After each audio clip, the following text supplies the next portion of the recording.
Hello, friends. This is People Are Interesting with Jan K.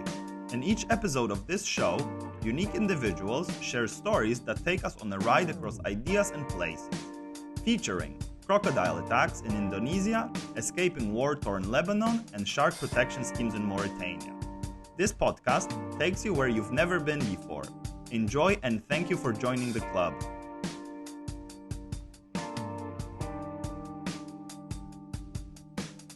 So today we're going to be talking about sailing and your experiences of sailing. Yes. Maybe let's start with a very quick overview of your sailing experience. So where did you sail and on what boat exactly did you sail? So my parents are very avid salespeople. My dad started sailing on what's called a semi-rigid. What's that? So like open boats, the kind of ones you see on the Thames, you know, that go really fast. Yeah. He did like around England with like team members and stuff. He was very into like Dakars, like driving, the Paris-Dakar, and then... What, he did a ride Dakar? Yeah, he's done 2 or 3. Are you serious? Yeah. No way. When did he do that? Oof, years ago now. Really? Yeah, he was with Yamaha. Oh, yeah. He did it in a buggy. Oh, yeah, exactly. He did it. He's never done it on a bike, but he's done it in a buggy, and he's done it in the van, and he's done it in the support vehicles as well. I think. I'm most impressed by the truck. You know, there's also the those massive trucks. Oh yeah, no, not those massive trucks, but like the smaller ones. It's insane. What's the point? Maybe you know anything about that. What's the point of those different I guess. Different driving techniques, different, you know, people like driving different things and they're more specialized in certain vehicles. I have no idea. But how long does it take to do one? I think it's a couple of weeks. Like the original ones started in Paris and finished in Dakar. So you drive through the whole colonial... Sub-Sahara. Yeah, because literally, right? That Yeah. if that's how if it originates in France, I guess it does. That would make sense. It's amazing. Anyway, so he was very into that, and then switched. My dad's the kind of person gets very into things. So if he does something, he does it to the extreme. Good for him. So he sailed a lot with a group of friends, and then when they were on sailing boats for a little while. They did Svalbard and the northern hemisphere a lot, and like there's loads of stories of them camping on very wet pieces of land and their passports floating past them in their tents and stuff because oh my god, pinned the tent on the wrong place. What went wrong? God no. Just a tide. Okay. No, not even that. Like they'd pin the tent in some like marshy land, and like overnight it kind of like seeped into the tent. I see. And then when I was born, they switched from a sailing boat to a motorboat. Oh, okay. Because it was less dangerous, I guess. Even though I cracked my head open a few times by bashing into the seat in front. Yeah, the scars. Oh, really? That's from it? That's hilarious. And so as I kind of grew up on the boat, basically. Like every weekend on a Friday night, we'd take the car up to the coast and spend the weekend sailing around the Channel Islands mostly. And coming back on Sunday evening, go back to school on Monday. And so we...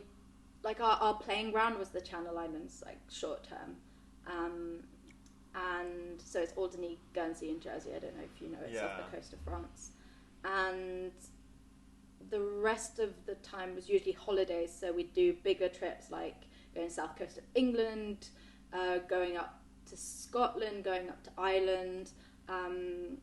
2 summers worth we did the like Scandinavia and the Stockholm archipelago. Kiev Canal, we went up from France, and then in 2012 we were with a group of 12 people who we sailed from Iceland all the way to the east coast of Greenland, to a little Inuit village called Itokortornit. Okay. And that was an amazing experience. Well, what's going on there? What the Inuits are up to? A lot of seals. Right. It was amazing. The land that they own, I think they were saying that the town is only about, like, it's a village basically. And the land that is owned by this town is bigger than, like, France or something ridiculous like that. How many people live in Greenland? In the capital, so that's on the west coast, like Nuuk. I think there's probably like a couple, like it's quite a big settlement. But on the east coast, very small, like a handful of people, like 200 maybe. Because Greenland it's a territory of Denmark? I think Greenland's just Greenland. Greenland is just Greenland. I'm not 100% sure. Wait, I might be able to double... Yeah, I was about to say I can check. But because Iceland is definitely Denmark. Oh, no, Iceland is just Iceland. Yeah, Iceland is Iceland. Yeah, no, they're Greenland is Greenland. No. Iceland is Denmark. No, I think it's the other... Okay, Are you sure? Let's double check. I want to say that Greenland belongs to Denmark, and Iceland is an independent country with the capital in Reykjavik. What? Say that again? Iceland is... Yeah, because Iceland is the one closer to Great Britain. It's the small one. Yeah, exactly. But we probably need to check. I can't because I don't have Wi-Fi on this phone, on this computer. So it's only on you. You're responsible for Googling right now. The Iceland remained a Danish dependency. Oh wow! So it's not an independent country. No. Oh wow! I had no clue. Greenland is an autonomous territory within the... Oh no, it is within the Kingdom of Denmark. So but it's an autonomous territory. So they both are. Hmm. Are they both parts of Denmark? Or associated with Denmark? Because it says that Iceland is a separate state under the Danish crown. Oh, okay. So it's basically kind of like Commonwealth. Yeah, I guess so. In the UK, so. where... Yeah. Okay, fair. Okay, that explains a lot. That's amazing. I was oblivious to that. So, you sail to Greenland. Yeah. What's going on there? Because it's so far removed from anything I can think of that... Can you kind of give an overview of your stay in Greenland? Where did you even sleep? So it was this one was quite a big boat. So the one we have at home was like a 31 feet, so it's like not very big. This one was, because it had to be icebreaker-ish. Like really? It wasn't like a huge icebreaker, but it was a relatively, for 13 people to sleep in bunk beds kind of thing. And it's day all the time, or at least So you went during the summer? Yeah. Oh, okay. You can't go during the winter because it's iced up. Icebergs. Yeah. Oh, fair. Basically, we were the first boat there since the ice had melted enough to be able to get to the town. And it was very strange because my parents had seen icebergs, they'd seen ice, they'd seen, the whales and seals and lion seals and stuff like that. I'd never seen it. So like one day, because you take rounds, and it's 3 people per round shift, and I was with my dad, and you sail at night or the night time because that's when the sea is calmer. Oh, really? And I remember being like on the prow of the boat and like seeing my first iceberg. How big was it? I'd say like a big house. Oh my god. Yeah. And probably what is underneath the water level is... I think they say it's like 1/3 that you see or 1/4 or something like that. Wow. I feel like I didn't appreciate it enough at the time, and now I kind of regret that a little bit. But it was just it's decors that you never imagine you're going to see in your lifetime. And got bitten by mosquitoes a lot. Got seasick quite a lot, which I'm rarely ill on a boat. But what was the sea like when you were sailing there? Was it calm? Was it stormy? What's during this part of the year? How would you describe the waters that you were navigating? Very lucky. It was a bit choppy sometimes, but we didn't have any major. Like, generally, when you go up north like that, you have until, like, beginning... If you have to come back before the beginning of August, because that's when it starts getting a bit... Like, you get the winter weather coming in. What is it like, the winter weather? Bad. When my parents came back from Svalbard before I was born, they thought they were going to die on this sailing boat. My mom's not a religious person, but she had like a pin from like one of the saints, the traveller saint, and she says she held on to it like so hard. Were the waves massive, or there was a lot of icebergs? No, it was the waves, and it was stormy, and like it was like once you start long like crossings, like you can't. You have a weather window, but if you get caught outside that weather window when there's bad weather, then you can be thrown off course. And like it's very scary. I think with sailing, you have to know to respect the elements. Like, you are not the boss. You are in a very vulnerable position, and the seas and the winds will always be right, kind of thing. Like, it's unforgivable. And she would eat chocolate, like bars and bars of chocolate, because she knew she was going to throw it up. So she was like, I might as well enjoy my time on, like, I'm going to throw it up anyway, so I might as well eat chocolate. That's hilarious. And she's never been seasick again since that time. It kind of gives you an image of how rough the weather must have been. Oh, how did you plan a crossing like this? What factors do you need to consider? Winds, currents, wind against currents, the maps, obviously. It's just we had, I mean, apart from me, 12 very, very experienced sailors on board. So, like, they knew what they were doing. Right. You can't do it with, like, beginners. Like, it's a big trip. And what were some of the, let's say, maybe not tricks, but the things that had to go into planning this crossing to Greenland? What was important? I might not be phrasing. Yeah, I might not be phrasing the question really well. What I'm trying to understand is try to like go into that place. I think one of the big things was whether you can actually enter the fjord, because it's a fjord. It's one of the biggest fjords in Greenland, but it gets iced. It's iced up most of the year, and so you had to like take into consideration the weather, and you know, cross-check that with how iced the fjord was, and you've kind of got like a small window. So it's, you know, luck of the draw kind of thing. Like if the weather's good, and then you can do certain things, then you have to be flexible as well. Like, you can't say 3 months in advance, oh yeah, I'm leaving on this point, coming back on this point, doing this, because like, you know, the weather could change and not be able to do that, or it be too risky, too much ice, and you can't go to where you wanted to go. So it's a lot of flexibility. It's a lot of, you probably the 72 hours before departures when you're gonna like know for sure that you can go, kind of thing. So what kind of weather do you want? Was it a motorboat that you went on, or was it a sail? It was a hybrid.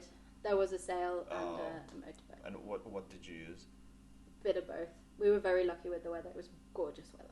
So sun. Yeah. What's gorgeous weather I've for got sailing? pictures of me like in shorts, holding like a massive piece of ice that I've come out of the water with, just like with sunglasses. I just have the memory of it being really sunny for some reason. Right.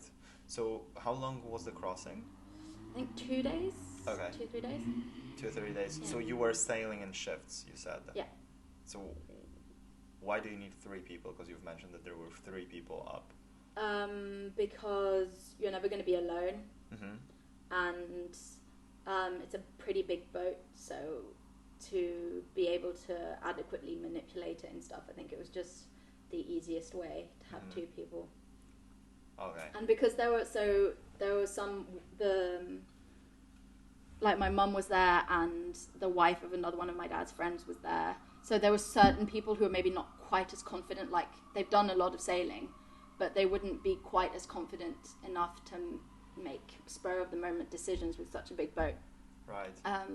So like one of each of us were in the team, so there was 2 very experienced sailors and 1 slightly less. Got it. Yeah. Got it. So you cross, you get to the fjord, you're lucky, the weather is good and you can get into the fjord, and there's the settlement. Yeah. Is that the major, the main settlement on Greenland? It's the only. Oh yeah, no, it's not the main one. Nook is on the other side of the island, but this one's the only one on that side, or the main. So you moor there, and do you engage with the locals? What do you do there? Yeah, so I mean, as soon as they saw us coming, like you haven't seen a boat in a year practically. Oh right, because you were the first. Yeah, the first or like one. 9 months. Right. So like everybody was out. Really? Everybody was in the dinghies, like coming up to us. What is a dinghy? It's like a small boat that you put like at the we usually attach it to the back of your boat so that you can go to land with it. Okay. When you don't have a pontoon to moor on. Literally all coming on board. Like, we gave away like chocolate, like biscuits, because obviously they get a stock, and then like things run out little by little because they get provisions like 2 or 3 times a year. Really? But then like they've got the more important ones, and they have seal and they have, you know, meat and stuff. But the luxuries like Coca-Cola, chocolate. I remember at the time, because obviously we were going for quite a long time. I think the whole trip was about a month and a half. And I remember they gave, because obviously you all have something that you bring that kind of, you know, your comfort food or whatever. And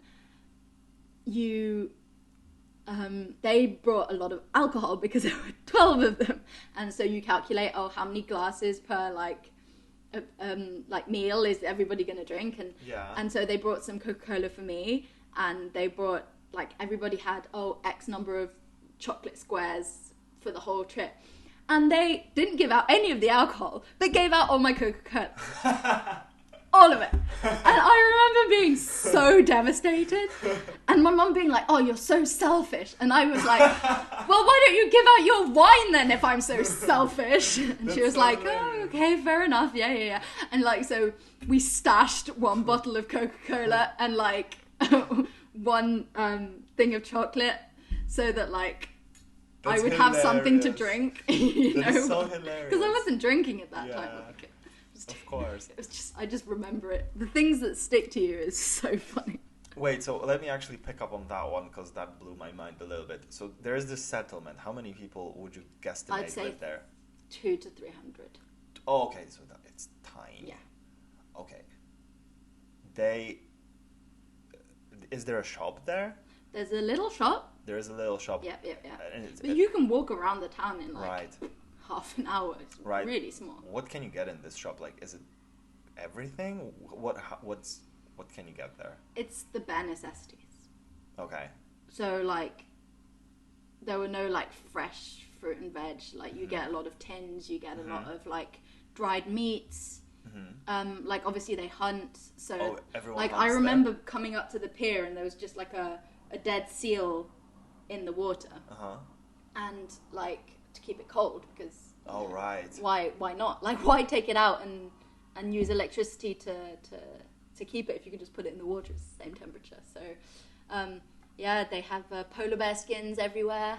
That was quite cool. Inside their houses, or? Like, no, just like draped outside and stuff like that. A lot of like dogs and sledges, because that's obviously husky how they dogs, get around. or what kind of dogs do they have there? Well, I mean, I think you can't really put a name on they look like huskies, but I don't think they're like pure breed huskies. They're just snow dogs, you know, kind of like. Yeah. So there is a shop there. Is there a doctor? I would assume so, yeah. What other... We're lucky that there wasn't incidents bad enough that we needed. Yeah. There was a doctor on board. One of the guys was a doctor as well. Oh, okay. I sliced my finger open, so... Oh, wow. During that trip. Wow. And just passed out on the floor. Yeah, there are people who freak out when they see blood. It was a lot of blood. Really? Yeah. Still got the scar. Full on, like... Yeah. Yeah, I know what you mean. Is there a cinema in that village? What is... Because I'm trying to figure out what is like, there's no telephone poles. Like, you probably can... They had satellite phones and stuff like that, but in terms of... A helipad? Mm-hmm. There was a helipad. But in terms of the life, how does it compare to the life in Europe? What do they have, what do they don't have? It's a very hard life. And I think a lot of people probably live in Nook, the other side, and like spend like the summer months, like probably the majority of people like to go to school and stuff, you know, will... Oh, okay. Yeah. And they hunt. Do they hunt on land or do they hunt in the sea, water? I assume a bit of both. Do they do this kayak hunting? I didn't see any kayaks, no. So what? But I mean, because everything's iced up during the winter, they probably They probably fish a lot. Yeah. Oh, okay. Yeah, a lot of fish, a lot of salted fish, like dried fish. What's the? There's a lot of mackerel. But like, you know how the Portuguese do like sardines. Moru? Yeah. No, moru. It's like I don't know what it's called in English, but then they dry it out and salt it so that they have provisions for the summer months. Oh, okay. What winter months, not summer months. So because they are locked completely out, there's nothing going on there for how long? I mean, like 9 months a year probably. They're locked out. They're locked in. Like. Yeah. Wow. No, like, provisions coming in. Did you speak? I think there's 3 boats a year of provisions. What did you speak to? Because what are the locals like? What language did they speak? Because Inuit. It's funny. They were very like the children were very forthcoming, like asking loads of, like, you know, dabbling in like the English that they knew and like pointing at things, and you communicate that way. But the adults, I just remember being quite reserved, like not, like a bit wary, you know, like we're not part of the community kind of thing, you know, we're outsiders. But they speak the Inuit language? I think so, yeah. Oh, wow. Because the Inuits, correct me if I'm wrong, they are, in a way, their eyelids are kind of like Asian people, right? Like they, I would kind of like Chinese. The stereotypical Asian traits, right? Yeah, wow. And their names, what have you heard any? Because I would imagine it's a complete. Not really. I wouldn't know how to remember them. I would be really curious what's their culture like, because it's, you know, developed in such an isolation. It's so cold as well. It must be such a harsh life. Right. Hard life, I think. Yeah, I would imagine that. So that was one episode that you're going to Greenland. Yeah. How were actually, that's something I find quite interesting. How were the seas different in each place that you went? So where we go, the Channel Islands, there's one of the strongest currents in the world.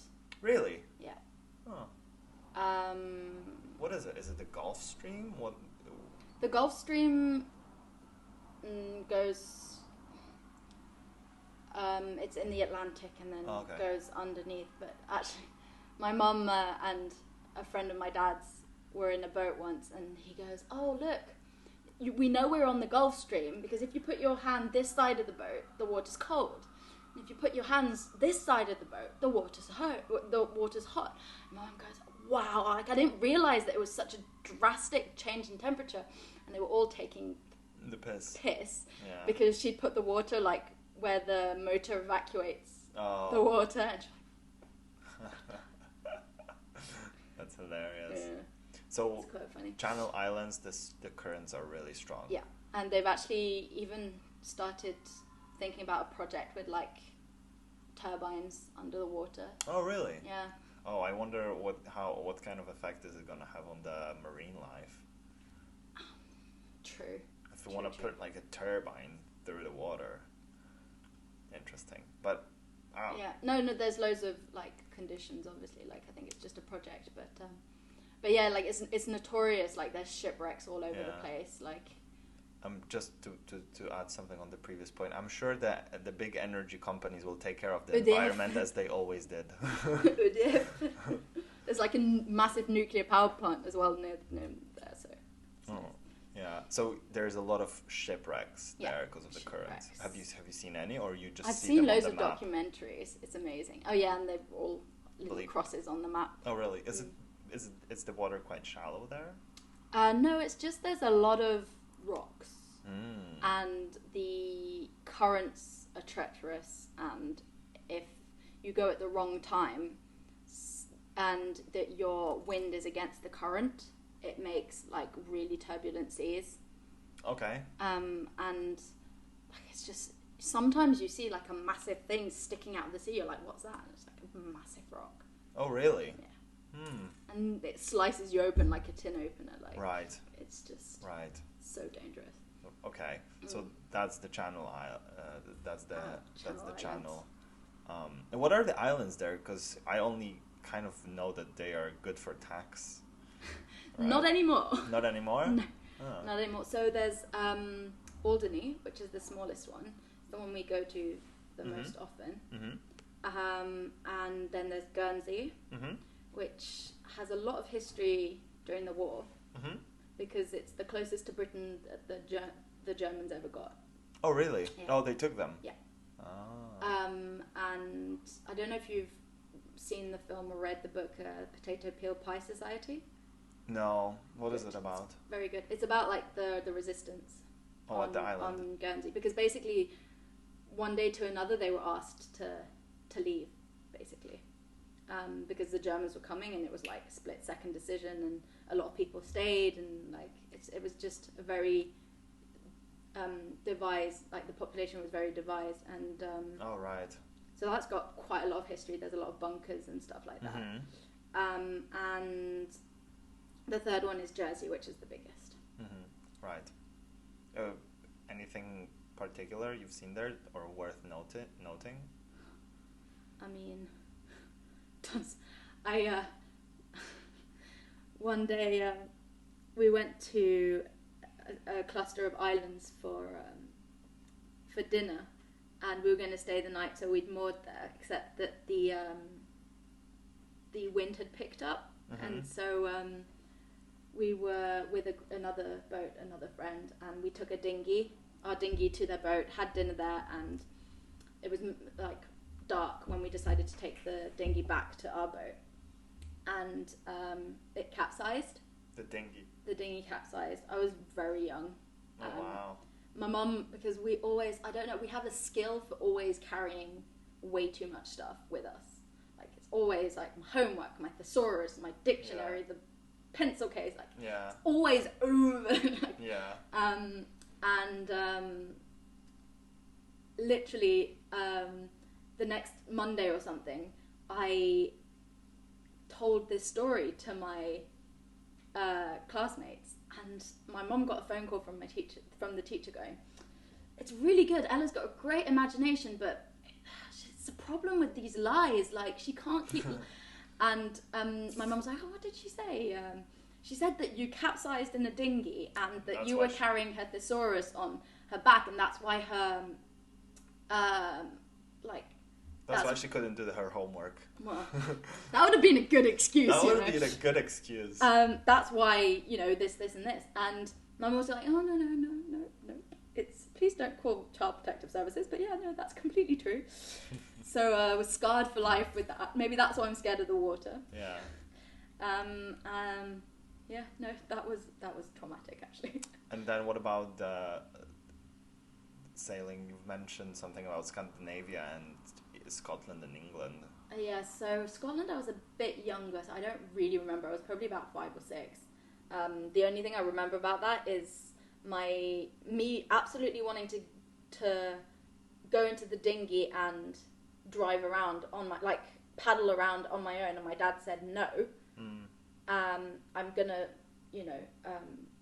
tie a rope to the dinghy because I don't want to have to come and pick you up on the other side. And after about 10 minutes of not being able to get back to the boat, I started crying, like bawling. I'm like, I can't get back, it's too hard. My dad being like, I told you, I'm not letting you back into the boat until you paddle back. Yeah. That's the only thing I remember from that day. And I have a picture, they have a picture framed on the wall, like, me in tears going like, this like red with my life jacket and my jackets and everything. It was quite funny. It's hilarious. And what about the other sails? Scandinavia, that was like a big project. We left from France, went up to the Netherlands, through Kiev Canal, the Kiev Canal, not Kiev, and then up to Denmark and up to Sweden, and close to Norway. We didn't quite get to Norway, but it was the archipelagos, and like those islands are just gorgeous. Really? It's gorgeous. It's like, because they're so underrated, I think. There's not that many people. There's nobody. Because everybody wants the sun. No, not my parents. They like cold weather. Right.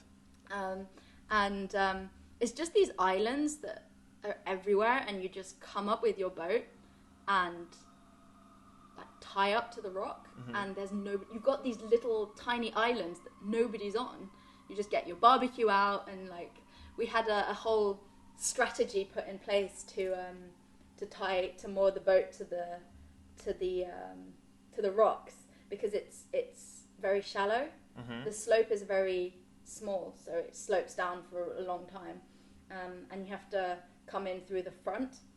And my mum would throw the anchor when we were quite far out, hold on to the rope and let it slide, and then I'd be at the front, have to jump off the front of the boat onto the rocks with 2 ropes. This, like, we got it to a T by the end. Like, this team is just like, to the second, to the... But were they big, those islands? Were they habitated? No, not habitated. Like, literally, like, as big as this flat. Oh, really? Oh, that's tiny. Oh, so you'd moor the boat on those? Oh. It was so cool. So cute. Was it not... So it's only just a bit patch of grass? Yeah. I'm guessing. Some trees. Wow. Okay. Nice views. So you would go there. Would you sleep on the island, or would you sleep on the... By that point, we'd upgraded to a boat with a cabin. Except that so it was a very small boat. And I slept under the stairs. Literally the size of a coffin. Yeah, I know. I slept in something like that once. I mean, now that I think about it, I feel like I would get really claustrophobic, but at the time I was happy in that. Yeah. So I'd sleep under the stairs. Very cozy. Yeah, it's like Harry Potter. Right. Under the stairs. Yeah, literally. And my parents were like in the double bed, because double bed's a big word. It's like a big single bed. Yeah. And we'd sleep in that. Okay. Oh, that's comfortable. That's really amazing. Yeah. Now that they're a bit older, they've upgraded to a catamaran. Oh, really? Yeah. But they have like a ocean catamaran, or what kind of catamaran do they have? It's a Nuchitek, it's called. It's the doesn't brand. ring a bell. What the... And we got to name it, and we named it after one of the islands in the archipelago. Oh, really? So it's called Storenassa. Oh, that's sweet. It's little island, big island. Lilla Nassau was a smaller island, and it literally translates to little island, and Storenassa, which is what we named the boat, is called big. It's big island, translates to big island. So, but this catamaran, can they sail the ocean with it, or? Yeah. Oh, wow. Yeah. What's do they sail often? Where? Well, with COVID, it hasn't been very easy. But a few summers ago, we went down to Spain, like down the coast of France, and to Santander, and oh, that's nice. Yeah, that whole coast before Portugal. Right. Really cool. Wow, that sounds amazing. Do you have any, or maybe you've heard any interesting sea stories, or like maritime stories, so to say, related to? I mean, I did maritime law for my master's, so I've heard quite a few things. Yeah. But like one of we saw a basking shark. That was cool. Oh, really? Yeah, that was a cool thing to see. Is that the big one? It's the ones with the big mouth. They only eat krill. Oh, so it's the huge one. It's huge. It was bigger than the boat. It's the big one, right? Massive. You've seen that? Where? It was off the coast of England, actually. Land's Jesus End. Christ. How big was that? Well, it was over 31 feet. No. Yeah. Wait, because that was the size meters. Of something like that. Yeah. Oh my! It was massive. Was it in the far off the coast? No, literally.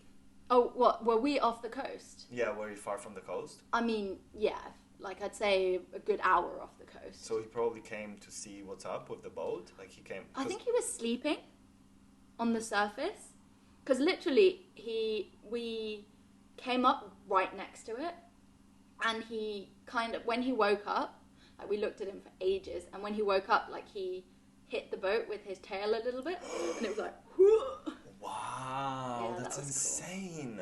Cool. What else? We've seen a lot of dolphins. Yeah. A lot of dolphins. And we had this, it's horrible, but we had this trick to get the dolphins to come. Like, if there's a certain type of weather, if it's very flat, if the sea's very flat, not a lot of wind, that's like dolphin weather. And we had a trick, was to empty the toilets. Oh, really? It's horrible. But literally, there was like these places in, I think it was like Denmark or Sweden, in an estuary.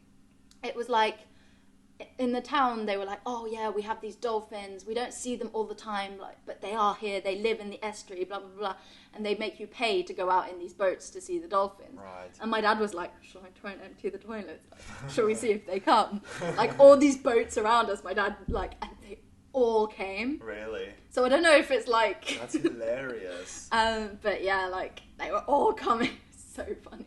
So we're in about 2 billion pictures of that day. But, wow, that's amazing. The basking shark story, that's insane. Yeah.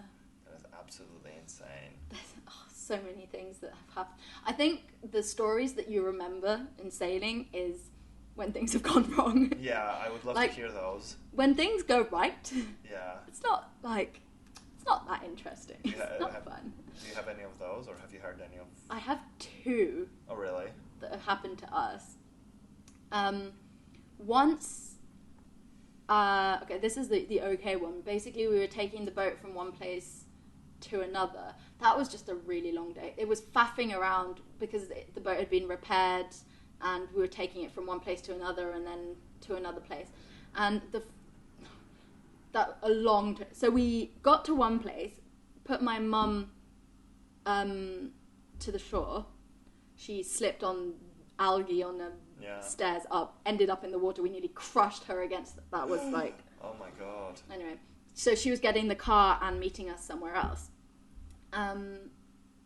And on the way back, I went with my dad on the boat, and something happened to the motor. And as I've told you, these areas are places that are very dangerous. And when your motor breaks, you have to fix it. Right. My dad is very stubborn, and he wouldn't have called like the lifeguards. Not the lifeguards, the lifeguards. Somebody who can fix the lifeguards. So basically, I was his little elf, like going into the really small places of the motor, because I was only about 7 or between 7 and 13 at the time, so small, into the cracks, like, oh, repair this, repair this, repair this. In the end, my mum calls and she goes, oh, where are you? And I said, oh, something happened to the motor, but daddy's fixing it. And then she goes, where are you? And I was like, well, we're here on the map, gave her the coordinates. And then she goes, can you see the rocks? And I was like, yeah, we can see the rocks, but it's fine. They're not too close right now. And she was like, okay, well, keep an eye on the bloody rocks. Anyway, get to the harbour. He drops me off, and we go to a third point where we were going to store the boat for the winter or something like that. And he had misread the charts for the entrance into the harbour, and you get sandbanks at the entrance.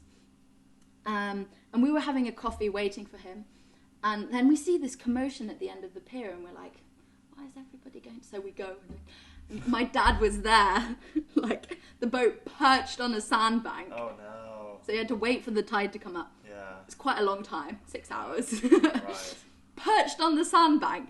I would have been mortified. I would have been so embarrassed. Literally, I would have been hiding in the boat.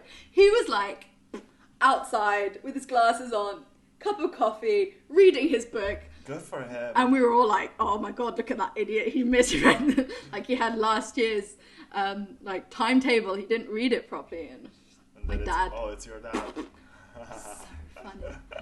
That's the first one.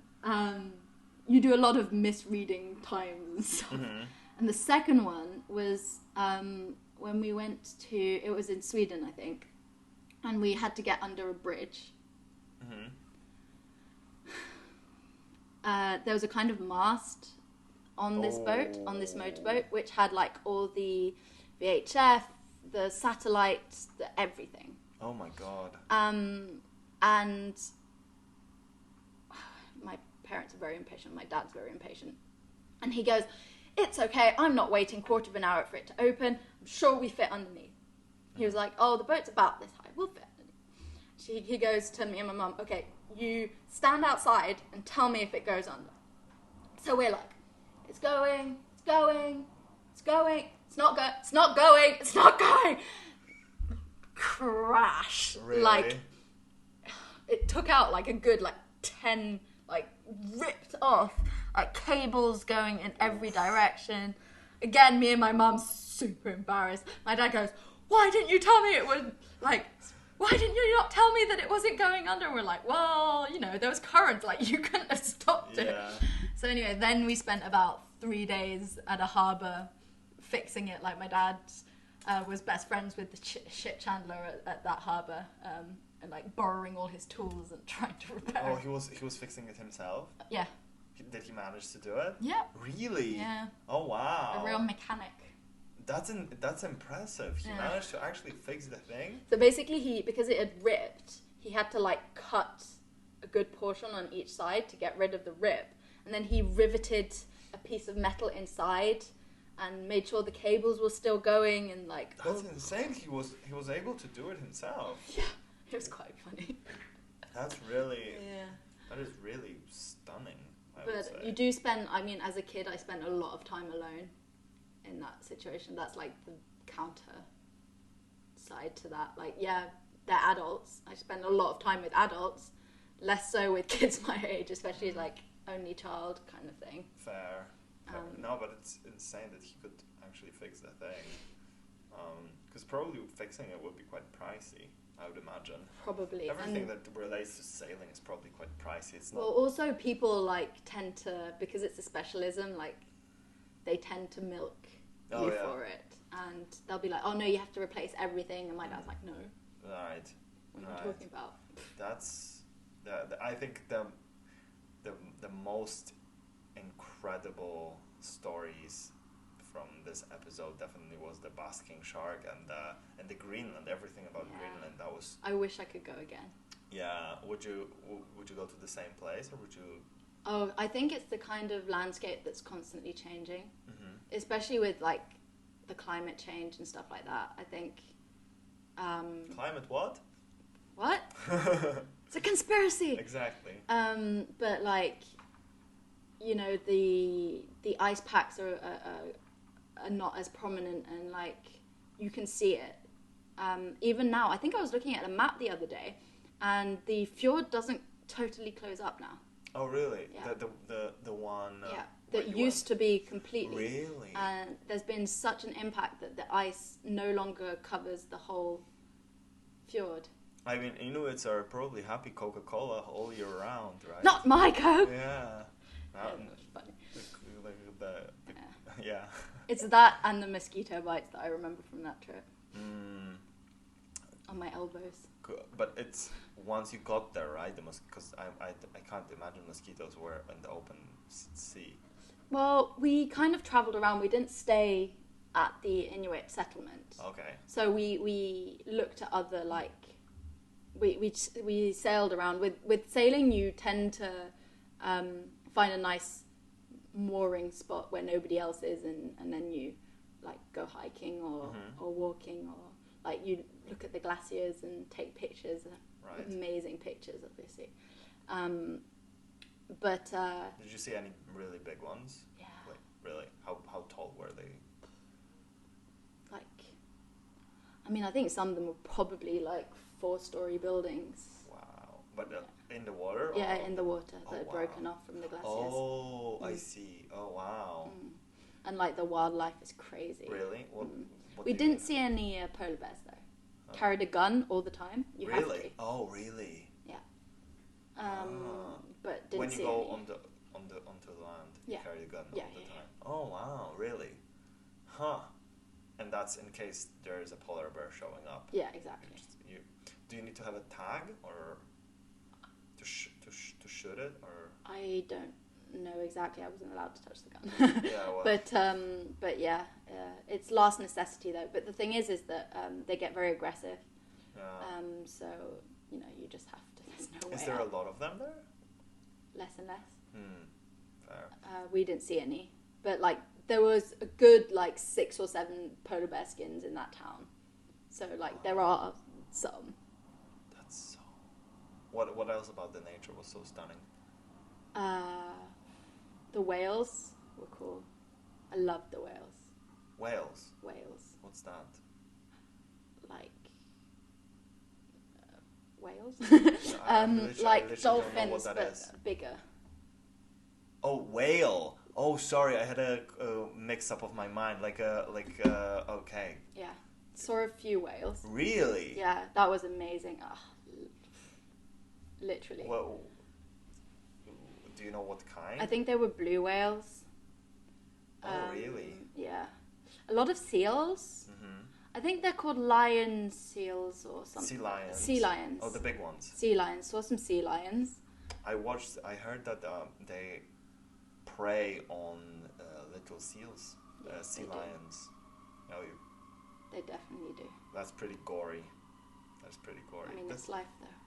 Puffins. They're puffins. I love puffins. Are there penguins there? No.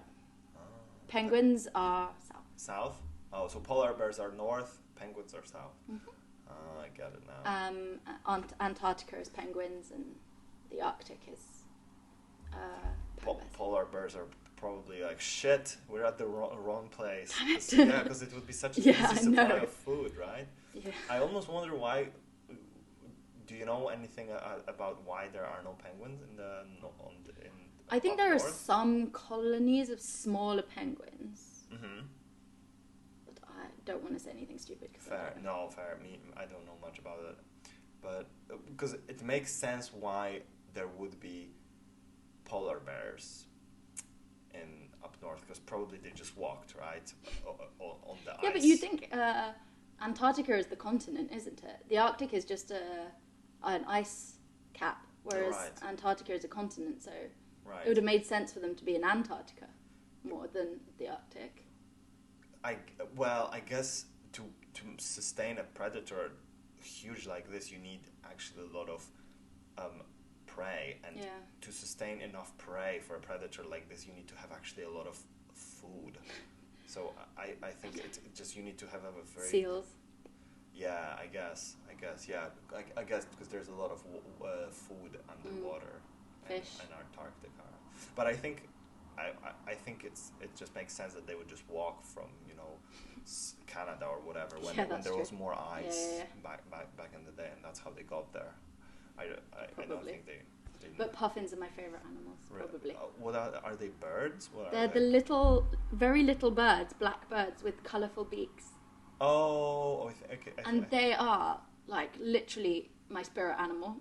What? Because they're very awkward in the water. Really? When they try and fly off from the water, they like flap their wings. Right.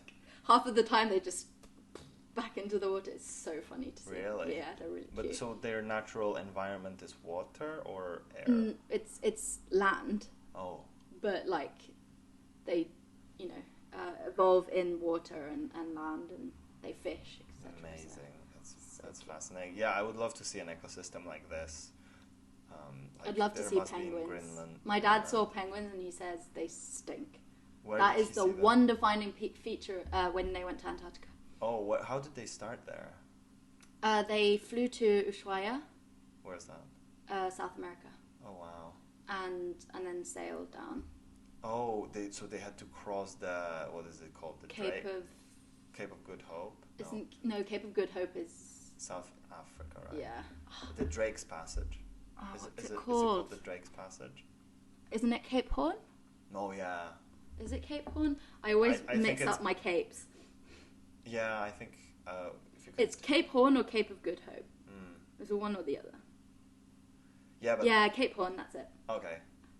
They have, because Cape Horn is renowned for terrible weather. Right. And he sent us a picture of them all in t-shirts with sunglasses, flat sea, drinking champagne at the Cape of Good Hope. So Oh, wow. That's good experience. And can you just so I can fit it in? Can you Google where's Drake's Passage? Because I heard that as well, but I don't know where it fits into the whole narrative, if it does at all. Drake's Passage. It is a body of water between South America's Cape Horn, Chile, and the South Shetland Islands. Shetland Islands. Mm-hmm. Where is that? The Shetland Islands is between South America and Antarctica. Okay, so roughly it's in the same area. Okay. Yeah. Fair enough. Like the Cape is the physical end of the tip. Earth, Right? and then from what I'm reading, the Drake's Passage is like a body of water. Yeah. So it's like the Yeah, got it. That makes perfect sense. So they hit Antarctica and they sailed around there? Well, yeah, they stayed a month, and he saw a lot of penguins, and he says they stink. Which is quite funny. That's amazing. Like, it's these noble creatures that you imagine, and then it's like, ugh. Yeah, I'm not a huge penguin fan, to be fair. Really? It's not really my thing. No. I like how they waddle around. It's amazing that you have just those massive colonies of penguins, like penguin on penguin. I like the paternal relationships as well. Like the male penguins do a lot for the egg. Oh, really? Yeah, like at least emperor penguins I know. Yeah, I think I heard something like that. Like they nurture the egg while the female goes to feed. Oh, good for them. They stay at home. They can. In the cold, in the blizzards. True. So maybe it's. You see them all cuddling Are they bigger? up. Do you know if males are bigger than females? Because I don't think. I think it's just like it's easy because like the mum must keep the egg while the father's out hunting, and then they just switch kind of thing. I got it. Because they can't take the egg with them. Right. Well, we hit 50 minutes, so. Oh, damn. On a roll. Yeah, we are on the roll, and exactly. So thank you so much for sharing your stories. I love the story about Greenland. It was absolutely amazing. I learned so much, and thank you for your time. Hopefully, see you in the future, and until then, best of luck. Thanks. Thank you. Thank you so much.